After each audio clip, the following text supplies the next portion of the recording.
Sir, புதிய தமிழக கட்சியின் தலைவர் கிருஷ்ணசாமி அவர்கள் வந்து சொல்லியிருக்காங்க. அதாவது உளவுத்துறை வந்துட்டு ஜாதி ரீதியாக பிளவுபட்டு கிடக்கு, அதிகாரிகள் நேர்மையாகவும் இல்லை, அரசாங்கமும் சரியா இல்லை அப்படின்னு சொல்லியிருக்காரு சார். இதுக்கு காரணமாக தான் இந்த ஜாதிய ஆணவ கொலைகள்லாம் நடந்துட்டு இருக்கு. இதை வந்து அவங்க முன்னாடி கண்டுபிடிச்சதெல்லாம் தடுத்திருக்கணும் அப்படின்னு சொல்லிட்டு ஒரு குற்றச்சாட்டை வைக்கிறார் சார். திரு டாக்டர் கிருஷ்ணசாமி அவர்கள் தென் தமிழகத்தை சேர்ந்த ஒரு அரசியல் தலைவர், விசாரித்து ஒரு விபரம் இல்லாமல் பேசக்கூடியவர் அல்ல. உளவு பிரிவில் முக்கிய ஜாதியினர் இருப்பதாகவும் அவர்களை இடமாற்றம் செய்ய வேண்டும் எனவும் புதிய தமிழகம் கட்சி வலியுறுத்தி உள்ளது அப்படின்றது தான் இந்த செய்தி. ரொம்ப ரொம்ப முக்கியமான விஷயம். நான் பல மாதங்களாக நான் இதை வலியுறுத்தி கொண்டு வருகிறேன். அந்த காலத்தில் வந்து தென் தமிழகத்தில் அந்த பக்கம் பெரும்பான்மையாக இருக்கக்கூடிய சாதிகளை சேர்ந்த ஆய்வாளர்களை நியமிக்கவே மாட்டார்கள். தென் தமிழகத்தில் எல்லாருக்கும் தெரியும், ஒரு 3 ஜாதிகள் அதிக எண்ணிக்கையில் அந்த பக்கம் இருக்கும். ஸோ என்ன பண்ணுவாங்கன்னா, நாயுடு, செட்டியார், பிராமணர்கள், ரெட்டியார்ஸு இது போன்ற சாதியை சேர்ந்தவர்களை வந்து அங்கே நியமிக்கிறதுக்கான காரணம் என்னென்னா, ரிப்போர்ட்டு நியாயமாக வரும். இப்போ தென் தமிழகத்தில் வலுவாக இருக்கக்கூடிய ஒரு சாதியால் அங்கே பிரச்சனை ஏற்படுகிறது என்றால், அந்த சாதியை சேர்ந்தவர் அனுப்பக்கூடிய உளவுத்துறை அறிக்கை நியாயமாகவும் பாரபட்சமின்றியும் இருக்காது என்பது அது யதார்த்தம். இங்கே ஜென்யூனாகவே அனுப்பினாலும் கூட ஒரு சரி இவர் அந்த காஸ்ட்டை சேர்ந்ததுனால வந்து இப்படி அனுப்பியிருப்பாரோ அப்படின்ற சந்தேகம் ஏற்படும். அந்த அறிக்கையோட ஃபேர்னஸில் இயல்பாக அதிகாரிகளுக்கு சந்தேகம் ஏற்படும். தென் தமிழகத்தில் காவல்துறை ஒருதலைபட்சமாக சாதி பார்த்து செயல்படுகிறது. போலீஸ் உளவு பிரிவில் பணியாற்றும் அதிகாரிகளில் முக்கிய ஜாதியினர் உள்ளனர். அவர்களில் சிலரை உடனடியாக வேறு இடங்களுக்கு மாற்ற வேண்டும். அதிகாரிகள் நேர்மையாக இல்லை அப்படின்னு சொல்லிட்டு திருச்சியில் ஆகஸ்ட் 17 வந்து கவின் படுகொலையை கண்டித்து ஆர்ப்பாட்டம் என்றும் டாக்டர் கிருஷ்ணசாமி அறிவித்திருக்கிறார். இது பல நாட்களாக நாம் வலியுறுத்தி வருவது தான். தமிழகத்தில் முக்கிய அதிகாரியாக இருக்கும் அருட்தந்தை அவர்கள் ஒரு மோசமான ஜாதி வெறியர் என்பது தமிழ்நாட்டில் இருக்கக்கூடிய எல்லா ஐபிஎஸ் அதிகாரிகளுக்கும் தெரிந்த ஒரு விவகாரம். அப்படியே ஆனால் வந்து ஒரு பரிசுத்த ஆவி போல் அவர் பேசுவாரே ஒழிய, ஆனால் மோசமான ஜாதி வெறியர். அவர் மதுரையில் பணியாற்றிய போதும் சரி, அதற்கு பிறகு சென்னையில் தலைமையகத்தில் உளவு பிரிவிலும் பிறகு சட்டம் ஒழுங்கிலும் அவர் பணியாற்றும் போதெல்லாம் அவர் சாதியை சேர்ந்த முக்கியமான அதிகாரிகளை தென் தமிழகத்தில் குறிப்பாக உளவு பிரிவில் அவர் நியமித்திருக்கிறார். இதனால் பாரபட்சமின்றி செயல்பட வேண்டிய உளவு பிரிவு சாதி சார்பாக செயல்படுகிறது என்ற அந்த குற்றச்சாட்டுகளை நான் ஏற்கனவே நம்ம நிகழ்ச்சியில் சொல்லியிருக்கேன், உங்களுக்கு நினைவு இருக்குன்னு நினைக்கிறேன். பல முறை நான் இதை வலியுறுத்தியிருக்கிறேன். இன்றைக்கி டாக்டர் கிருஷ்ணசாமி அவர்கள் வெளிப்படையாகவே இந்த குற்றச்சாட்டை வைத்து விட்டார். இது என்னென்னா, இப்போ பார்க்குறதுக்கு என்னங்க அவருக்கு வேண்டிய ஜாதி அவர் ஜாதி ஆளை நியமிக்கிறாரே அப்படின்ட்டு தோணும். என்றாவது சமூக பதற்றம் ஏற்படும் போது தான் இதன் முக்கியத்துவம் என்னவென்பதே வரும். இங்கே நார்மலாக இருக்கிற மாதிரி இருக்கும் ஒரு சொசைட்டி. எப்போ ஒரு சின்ன தீப்பொறி, எப்போவுமே அங்கே பதற்றம் தான், லொடுக்குன்னு அறுவாலை தூக்கிட்டு சுற்றுறாங்களே. அப்புறம் அப்படி இருக்கும்போது எப்போது பெரிய சமூக பிரச்சனையாக இது மாறும் என்பதையே சொல்ல முடியாது. ஸோ கான்ஸ்டண்ட்டாக 24 மணி நேரமாக அங்கே என்ன நடக்குதுன்றதை அப்சர்வ் பண்ணி ப்ரிசைஸாக பாரபட்சமின்றி ரிப்போர்ட் அளிக்கக்கூடிய வகையில் அந்த ஒவ்வொரு மாவட்டத்திலும் இருக்கக்கூடிய உளவு பிரிவின் பிரான்ச்சஸ், டிட்டாச்மெண்ட்டுன்னு சொல்லுவாங்க, ஸ்பெஷல் பிரான்ச் டிட்டாச்மெண்ட்னு சொல்லுவாங்க, அந்த துறை செயல்பட வேண்டும். அந்த ஸ்பெஷல் பிரான்ச்சோட டிட்டாச்மெண்ட்டுக்கு பொறுப்பாக ஆய்வாளர் தலைமையில் தான் அந்த டிட்டாச்மெண்ட்டு இயங்கும். அதில் பெரும்பாலான அதிகாரிகளை அருட்தந்தை அவரது சாதியை சேர்ந்தவர்களாக நியமித்து விட்டார். இதை தான் டாக்டர் கிருஷ்ணசாமி குறிப்பிடுகிறார். சார், நம்ம ஏற்கனவே பேசணும், அந்த சுர்ஜித் பார்த்தீங்கன்னா அருவாலாக வச்சுட்டு ஃபோட்டோ போட்டுட்டு இருந்தாப்புல அப்படின்னு சொல்லிட்டு, இப்போ அதெல்லாம் கரெக்டாக கவனிச்சிருப்பாங்களோ சார்? இப்போ இவர் குற்றச்சாட்டு வச்சுருக்காரு இல்லையா, அது சரியாக இருந்திருந்தா? ஆமாம், இதுதாம்மா உளவுத்துறையோட வேலை. நீங்கள் யூடியூப்பில் என்ன பேசுகிறான், அதிகாரிக்கு எதிராக எவன் பேசுகிறான்றது கண்காணித்து ரிப்போர்ட் போட்டு அவன் மேலே கேஸ் போடுறதுல இவ்வளோ கவனம் செலுத்துறீங்களே, இது உங்களுடைய வேலை இல்லையா? திரு சுர்ஜித் அவர்கள் ஒரு சமூகத்தை சேர்ந்தவர், ரைட்டா? திடீரென்று ஒரு 3 மாதத்துக்குள் அவரோட போஸ்ட் எல்லாமே பார்த்தீங்கன்னா கையில் அருவாளை வச்சுக்கிட்டு இருக்காரு. என்னன்றதை ஃபஸ்ட்டு விசாரிக்கணும். யார் இப்போ அந்த பையன் சுர்ஜித்னு? இது உளவுத்துறையோட வேலை. யார் இந்த பையன் புதுசாக ஒரு அருவா பூ வச்சுக்கிட்டு எல்லாம் போட்டி போடுறான்னு சொன்னோன்னே விசாரிச்சேன்னா, சார் அவங்க அப்பாவும் அம்மா 2 பேரும் சப் இன்ஸ்பெக்டர் சார் அப்படின்னு சொன்ன உடனே டிபார்ட்மெண்ட்டில் நார்மலாக உளவுத்துறையில் என்ன பண்ணுவாங்கன்னா, ஒன்று இவங்களே கூப்பிட்டு வான் பண்ணுவாங்க, இல்லைனா ரிப்போர்ட்டு போட்டு மேலே அனுப்பிச்சிடுவாங்க. மேலே அனுப்பிச்சிட்டாங்கன்னா அவர் 2 பேரும் ஆர்ம்ட் ரிசர்வில் வேலை செய்கிறாங்க. ஆர்ம்ட் ரிசர்வுக்கு நோட்டு போய் ஆர்ம்ட் ரிசர்வில் வந்து கூப்பிட்டு இந்த மாதிரி உங்களுக்கு வருது, பையனை அடைக்க வைக்கலன்னா உங்கள் மேலே நடவடிக்கை எடுப்போம். நீங்கள் 2 பேரும் திருநெல்வேலியில் தானே வேலை பார்க்குறீங்க, 2 பேரும் சென்னையில் போய் ஆவடி பட்டாலியனில் வேலை பாருங்கன்னு சொன்னால் முடிஞ்சிச்சா? புரியுதா? இப்படி தான் பண்ணுவாங்க. கூப்பிட்டு வான் பண்ணி எல்லாத்தையும் டெலீட் பண்ண சொல்லு. பண்ணலன்னா 2 பேரும் இன்னொன்று 2 பேரும் ஒன்றாவும் வேலை பார்க்க விட மாட்டோம். ஒருத்தர் ஆவடி, இன்னொன்று திருச்சி ஆர்ம்ட் ரிசர்வ்னு சொல்லிட்டு போட்டு விட்டாங்கன்னா அப்போ தான் பயம் இருக்கும். இன்னொன்று அவங்க உடனே கேட்டுருவாங்க. அப்போ இதை நீங்கள் கண்காணிச்சிருந்தீங்கன்னா, குறைஞ்சது அந்த ஃபோட்டோ போடுறது, இன்ஸ்டாலேருந்து அருவா ஃபோட்டோவை போடுறதை நீங்கள் கண்காணிச்சிருந்தீங்கன்னா, கூப்பிட்டு வான் பண்ணியிருந்தா இது கவின் கொலை அளவு செல்லாமல் தடுத்திருக்கலாமா? இதுதானே உளவு பிரிவோட வேலை. மீண்டும் மீண்டும் இந்த உளவு பிரிவோட தோல்வி எப்படி சமூகத்தில் பிரதிபலிக்கிறது தெரியுதா? சார் இது தோல்வின்றதை தாண்டி அவங்க தான் வந்து அந்த ஜாதியை வளர்க்குறாங்கன்றது தான் சார் இவரோட குற்றச்சாட்டு. ஆமாம், அதுதான். அப்போ நீங்கள் பார்த்துட்டு அமைதியாக இருந்தீங்கன்னா அதுக்கு என்ன பொருள்? என்ன பொருள்? அப்போ நீங்கள் இதை பார்க்கும்போது இந்த சுர்ஜித்தோட எந்த சமூகத்தை சேர்ந்தவர் என்று பார்த்தாலே இந்த சமூகத்தை சேர்ந்தவர் இவர் இப்படி போடுறாருன்னா பதிலுக்கு மாற்று சமூகத்தை சேர்ந்தவன் அவனும் போடுவான். ஓகேவா? அப்போ இதுக்கு எல்லை எது? இது எல்லாம் அப்படியே ஸ்மூத்தாக ஓடிட்டு இருக்கும். இவன் ஒரு 4 ரீல்ஸ் போடுவான், 6 ரூபா வச்சுக்கிட்டு அவன் ஒரு 4 ரீல்ஸ் போடுவான், எல்லாம் அப்படியே போய்கிட்டே இருக்கும். என்னைக்காவது ஒரு நாள் ஊர் திருவிழா ஏதாவது ஒரு இடத்துல வெட்டிக்குவாங்க. அதுக்கு தான் இதை தடுக்கிறது. புரியுதுங்களா? நீ 6 ரூபா வச்சுக்கிட்டு வீடியோ போடுறது வீரமில்லை என்பதை அந்த பையன், சின்ன பையன், சுர்ஜித்னு சின்ன பையன், கூப்பிட்டு அவனுக்கு உணர்த்தி, தம்பி நல்லா இல்லைன்னு சொல்லியிருந்தான். அவன் இன்றைக்கி லைஃப்பை தொலைச்சிட்டு ஜெயிலில் போய் ஆயுளுக்கும் சிறையில் இருந்திருக்க மாட்டான். இதுதான் உளவு பிரிவோட ப்ரிசைஸ்லி இதோட வேலை. இது போன்ற விஷயங்கள் எல்லாம் கட்டுப்படுத்தாமல் வளர விட்டுறதோட விளைவு தான் கோவில் திருவிழா நடக்கிற அன்னைக்கு போய் வெட்டுக்குத்தில் போய் முடியும். கவினோட அப்பா சார் அந்த ஒரு போலீஸை சொல்லி அவரோட சமூகத்தை வளர்க்குற வேலையை தான் அவர் பார்த்துட்டு இருந்தாரு, போலீஸ் வேலையை அவர் பார்க்கலன்னு சொன்னார். வந்துருச்சா? இதுதான் சிக்கல். நான் இப்போ சொன்னேன்னா, இப்போ இந்த டாபிக் தொடங்கும் போது நான் சொன்னேன்னா, தென் தமிழகத்தில் பெரும்பான்மையாக இருக்கக்கூடிய சமூகம் சாராத ஆய்வாளர்களை பார்த்து தான் அங்கே போடுவாங்க. என்னென்னா, இப்போ அந்த இன்ஸ்பெக்டர் பண்ணாரா இல்லையான்னு நமக்கு தெரியாது. ஆனால் கவின் அப்பாவுக்கு ஒரு என்ன இருக்கா? அதுக்கு என்ன காரணம்? இவர் இந்த சமூகத்தை சேர்ந்தவர். இப்போது ஒரு ஒரு ஒரு உதாரணத்துக்கு சொல்கிறேன். 24 மணி தெலுங்கு செட்டியார் சமூகத்தை சேர்ந்த ஒரு ஆய்வாளர் இருக்கார். அவரை போட்டால் கவின் அப்பா இது மாதிரி பேச முடியுமா? எனக்கு இதுக்கு என்ன சம்மந்தம், என்ன ஏன் போட்டு இழுக்கிறீங்க? ஃபஸ்ட்டு அவருக்கு அந்த சார்ஜே வராது.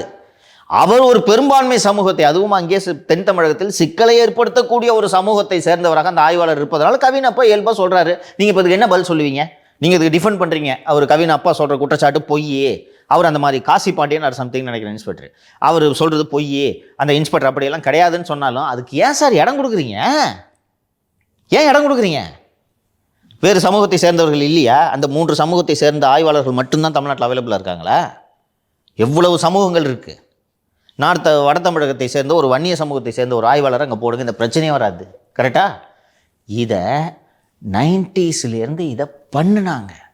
குறிப்பாக 1995 கொடியங்குளத்தில் ஒரு மிக மோசமான கலவரம். அதில் தேவேந்திர குல வேளாளர் சமூகத்தை சேர்ந்தவர்கள் கடுமையாக பாதிக்கப்பட்ட, அதை வச்சு தான் இந்த சினிமா தனுஷ் படம், ஏதோ ஒரு மாரி செல்வராஜ் எடுத்த படம் கூட ஒன்று வந்துச்சு, கர்ணன் நினைக்கிறேன், அது படம்லாம் வந்துச்சு. அதை அடிப்படையாக கொண்ட ஒரு கதை அது. அதற்கு பிறகு பாலிசி டிசிஷனாக இந்த துறை எடுக்குது. அந்த தென் மாவட்டங்களில் குறிப்பாக உளவுத்துறை. இப்போ நீங்கள் அங்கேயே வந்து லஞ்ச ஒழிப்புத்துறை இருக்குன்னு வச்சுங்க. லஞ்ச ஒழிப்புத்துறையில் இந்த சமூகத்தை சேர்ந்தவங்களை போட்டிங்கன்னா பிரச்சனையே கிடையாது. அவர் சமூகம் சார்ந்து என்ன டீல் பண்ண போகிறாரு? சட்டம் ஒழுங்கில் போடக்கூடாது, உளவுத்துறையில் போடக்கூடாது. அதே அந்த சமூகத்தை 3 பெரும் சமூகங்களை சேர்ந்த ஆய்வாளர்களை மதுவிலக்கில் போட்டிங்கன்னா அங்கே இந்த பிரச்சனை வராது. கரெக்டாக? குற்ற ஆவண காப்பகம்னு ஒன்று இருக்குது, அங்கே போட்டால் இந்த பிரச்சனை வராது. லஞ்ச ஒழிப்புத்துறையில் போட்டால் பிரச்சனை வராது. கிரைம் பிரான்ச் ஐடியில் போட்டால் கூட இந்த பிரச்சனை வராது. சட்டம் ஒழுங்கில் போடக்கூடாது, உளவு பிரிவில் போடக்கூடாது. இதை 90ஸ்ல அந்த 95 கொடியங்குளம் கலவரத்திற்கு பிறகு இதை ஒரு பாலிசியாக ஸ்டேட்டு ஃபாலோ பண்ணிட்டு இருந்துச்சு. தங்களது அடிப்படைகளை மறந்த காரணத்தால் இன்றைக்கி கவினப்பா ஒரு சார்ஜ் சொல்கிறாரு. அது ரெலவெண்ட்டாக இருக்கா? நமக்கும் அவர் சொல்கிற சார்ஜில் உண்மையாக இல்லையான்றது தெரியாது. ஆனால் அவர் அந்த சமூகத்தை சார்ந்தவராக இருக்கிறதுனால இப்படி ஒரு குற்றச்சாட்டு எழுவதற்கு வாய்ப்பு கிடைத்திருக்கிறது அல்லவா? இது தவிர்க்க வேண்டாமா? Justice should not only be done, justice should appear to be done. ஒரு அரசு நியாயமாக செயல்படுவது மட்டும் போதாது, நியாயமாக செயல்படுவதாக மக்களுக்கு நம்பிக்கை வர வேண்டும். அதை இந்த அதிகாரியை ஜாதி வரி பூச்சி அதிகாரி தூக்கி இங்கே நீங்கள் போட்டு வச்சிங்கன்னா அப்புறம் எப்படி நடக்கும்? இன்னமும் வந்துட்டு இந்த சமூக வலைதளங்களில் சுர்ஜித் தேவர், மாவீரன் அப்படின்னு சொல்லிட்டு இன்னும் போட்டு அந்த இதெல்லாம் ரீல்ஸ் போட்டு இருக்காங்க. இன்னும் உளவுத்துறை என்ன சார் பண்ணிக்கிருக்கு? அதை தடுக்கணும்ல சார்? ஊக்குவிச்சுக்கிட்டு இருக்காங்க, இன்னொரு சாவு நடக்கட்டும். அதுதான் இந்த மாதிரி நீ இந்த ஒரு மர்டர் கேஸ் அக்யூஸ்டை க்ளோரிஃபை பண்ணாலே யூ ஆர் லயபிள். இதுக்கு தான் இந்த ஆணவ படுகொலை தொடர்பான சட்டம்னு கேட்டுக்கிட்டு இருக்காங்க. அப்போ இவர் திரு சுர்ஜித் அவர்கள் செய்தது ஒரு ஆணவ படுகொலை. அந்த ஆணவ படுகொலையை கொண்டாடுவதும், அந்த ஆணவ படுகொலையில் ஈடுபட்டவரை மாவீரன் என்று சமூக வலைத்தளங்களிலோ மற்ற இடங்களிலோ கொண்டாடுவதும் தண்டனைக்குரிய குற்றம். ஒரு 2 வருஷம் பனிஷ்மெண்ட் அதுக்குன்னு ஒரு சட்டம் வந்துருச்சுன்னா போடுவானே அவனது போஸ்ட்டு. நீ ஏன் போடுறான்னு வச்சுக்க, மாவீரன் சுர்ஜித்னு போட்டேன்னா உன் மேலே 2 வருஷம் தண்டனைக்குரிய ஒரு கேஸ் எஃப்ஐஆர் வரும்னு சொன்னால் போடுவியா நீ? குறைஞ்சபட்சம் சார் எச்சரிக்கை விடுக்கலாம் சார். பண்ணலாம். நான் எடுத்தோன்னே எல்லாரையும் தூக்கி போட்டு இந்த போஸ்ட் போட்டதெல்லாம் தூக்கி உள்ளே வச்சு லைஃபை கெடுங்கன்னுலாம் நான் சொல்லலை. இது தண்டனைக்குரிய குற்றம்னு சொன்னால் எத்தனை பேருப்பா போடுவான்? எவனுமே போட மாட்டேன். அவ்வளோதான் பாஸ்.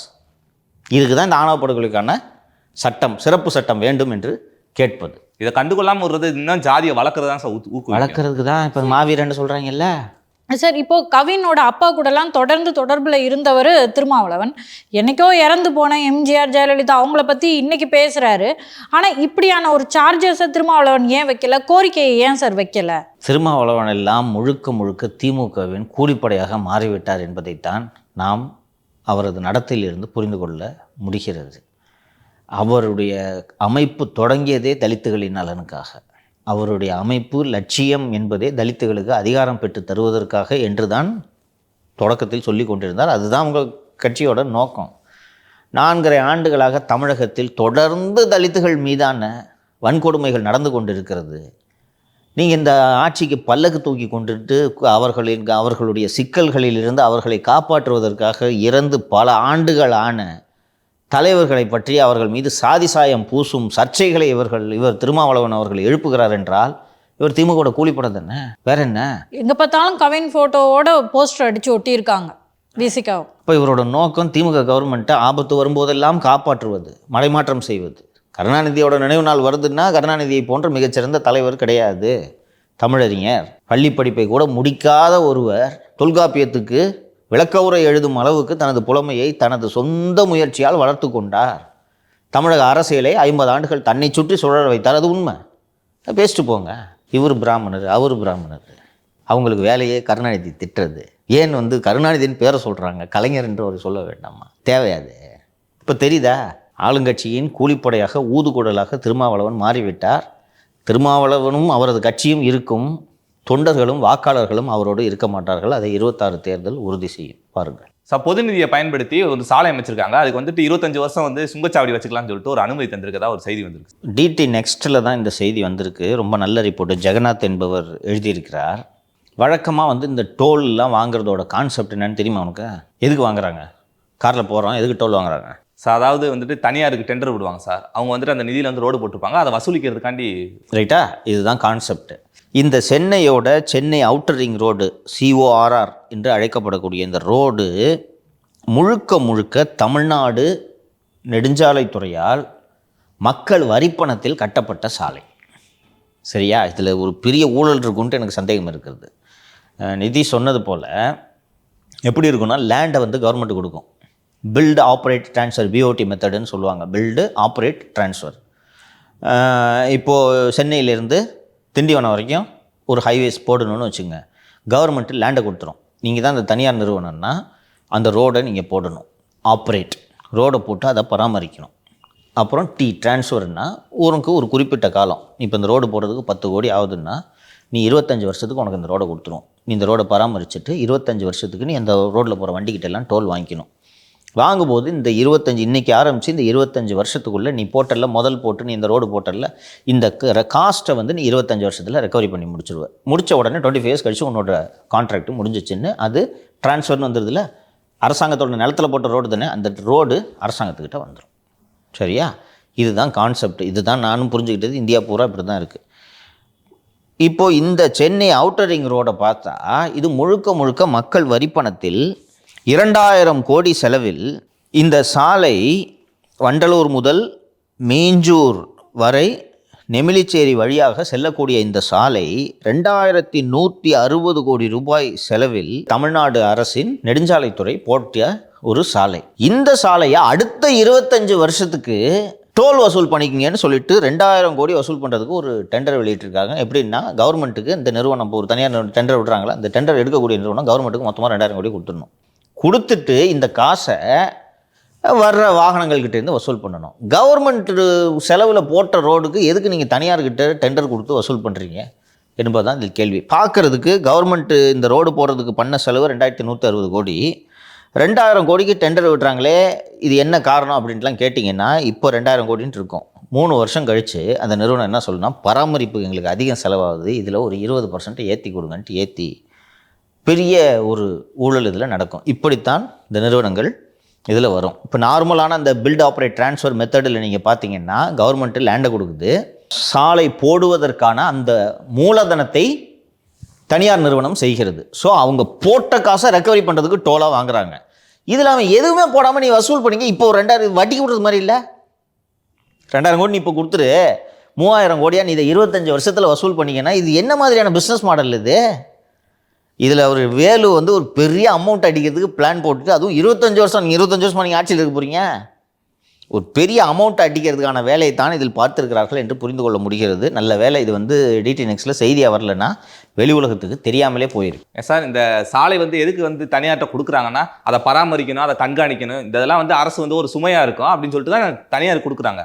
இப்போ இவங்களே ரோட எல்லாத்தையும் போட்டு கொடுத்து தனியார் கொடுத்தாங்கன்னா இது ஒரு அப்பட்டமான ஒரு ஊழலாக தான் சார். அப்படி தான் தெரியுது. இன்றைக்கி இந்த நியூஸ் ஐட்டத்தை பார்க்கும்போது வெறுமனே ஊழல் செய்வதற்காகவே இந்த டோல் வசூலை பண்ணுறாங்கன்ட்டு, வெறுமனே டோலை வசூல் பண்ணி எங்களுக்கு கொடு, பராமரிப்பு வேலையை மட்டும் பார்த்துக்க, டோலை வசூல் பண்ணி எங்களுக்கு கொடு, இதில் ஒரு கமிஷனை நீ வாங்கிக்கன்னு சொன்னால் அது லாஜிக். ஓகேவா, பராமரிப்பு வேலையை எங்களால் பண்ண முடியல, நீ பண்ணுப்பா, ரோடை பராமரித்து வர காசுல ஒரு பர்சன்டேஜ் எடுத்துக்கிட்டு டோல் காசை எங்களுக்கு கொடு, ஏன்னா நாங்கள் தான் செலவு பண்ணியிருக்கோம்னு சொன்னால் கூட பரவாயில்ல.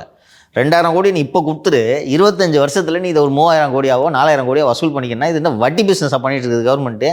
வேலு பெரிய அமௌண்ட் ஒன்று பார்த்துருப்பாரு, சந்தேகம் வேண்டாம். வேலு கையை வைத்தாலே அதில் ஊழல் இருக்கிறது என்பதை புரிந்து கொள்ள வேண்டியது தான், இல்லை என்ன சந்தேகம்?